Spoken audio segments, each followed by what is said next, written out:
उत्तर प्रदेश के मुरादाबाद जनपद civil lines इलाके में अंबेडकर पार्क में राष्ट्रीय पिछड़ा वर्ग मोर्चा के बैनर तले एक प्रदर्शन अंबेडकर पार्क में करा गया, जिसमें अपनी मांगों को लेकर कार्यकर्ताओं ने एक साथ इकट्ठा होकर प्रदर्शन किया।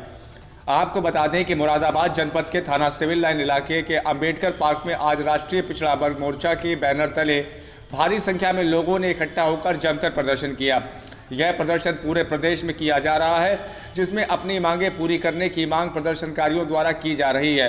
वहीं जब प्रदर्शनकारियों से हमारे द्वारा जानकारी ली गई तो प्रदर्शनकारियों द्वारा बताया गया कि लगातार सरकार से पिछड़ा वर्ग के सदस्य अपनी मांग कर रहे हैं, लेकिन पिछड़ा वर्ग की कोई भी सुनवाई नहीं हो रही है, जिसको लेकर आज हम लोग ये धरना प्रदर्शन कर रहे हैं।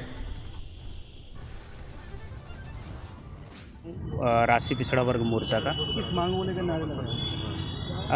राष्ट्रीय पिछड़ा वर्ग मोर्चा के द्वारा आज देश के 550 जिलों में और 5000 तहसीलों में एक साथ प्रदर्शन, रैली और जेल भरो आंदोलन किया जा रहा है। इसके 5 मुद्दे हैं। पहला सबसे बड़ा मुद्दा है पिछड़े वर्ग की जाति आधारित जनगणना जो है सरकार नहीं कर रही है, और जितनी भी सरकारें देश में बनी है 1950 के बाद में सारी सरकारों ने पिछड़े वर्ग की जाति आधारित जनगणना के साथ धोखेबाजी करने का काम किया। एक हमारा ये मुद्दा है। दूसरा मुद्दा है इलेक्ट्रॉनिक वोटिंग मशीन के द्वारा वोटों की चोरी करके चुनाव जीता जाता है, चुनाव में घोटालेबाजी होती है।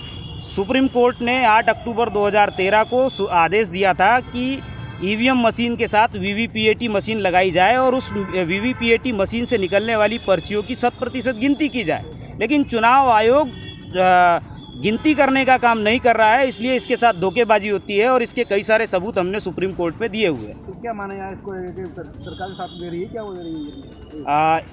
ईवीएम मशीन में जो घोटालेबाजी होती है, चुनाव आयोग सबसे बड़ी धोखेबाजी कर रहा है, क्योंकि चुनाव आयोग को मुक्त, निष्पक्ष और पारदर्शी चुनाव कराने की जिम्मेवारी है और सुप्रीम कोर्ट का आदेश है, बावजूद इसके चुनाव आयोग धोखेबाजी कर रहा है। आपको लगता है चुनाव आयोग घोटालेबाजी कर रहा है इलेक्शन में? 200% इसके सबूत सुप्रीम कोर्ट ने आदेश जो दिया है उस आदेश के आधार पर घोटालेबाजी होती है। सुप्रीम कोर्ट का डिसीजन है कि ईवीएम मशीन के द्वारा, केवल ईवीएम मशीन के द्वारा फ्री, फेयर और ट्रांसपेरेंट इलेक्शन नहीं हो सकता। पैरा नंबर 29 में सुप्रीम कोर्ट ने कहा है।